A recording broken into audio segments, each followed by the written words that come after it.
ঈদ উল আজহার শুভেচ্ছা জানালেন মুর্শিদাবাদের সাংসদ আবু তাহের খান। সম্প্রীতি রক্ষার আহ্বানে কি বললেন তিনি, এই শুভেচ্ছা বার্তায় আমরা দেখব। মুর্শিদাবাদ জেলাবাসীকে আমি ঈদ উল আজহার আগাম শুভেচ্ছা এবং অভিনন্দন জানাই এবং মুর্শিদাবাদ জেলাবাসীরকে এটাও আবেদন করব, আমরা যেন ঈদ উল আজহার যে নামাজ সে যেন সুষ্ঠুভাবে হয় এবং কোরবানি সবথেকে স্পর্শকাতর বিষয় সেটাও যেন সুষ্ঠুভাবে হয়। আমরা এমন কোনো ঘটনা ঘটাবো না কোরবানির দিন যে ঘটনা একে অপরের বিষোদ্গার হয় এবং সেন্টিমেন্ট দেখা দেয়।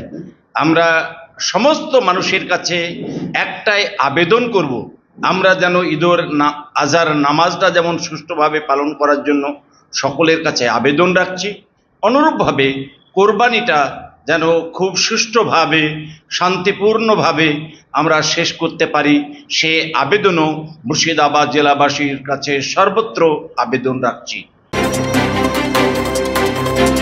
কখনো হালকা সাজে তাড়াতাড়ি, কখনো সেজে গুজে বিয়ে বাড়ি, কখনো বা ওয়েস্টার্ন আউটফিট, কখনো বা পাট ভাঙা শাড়ি।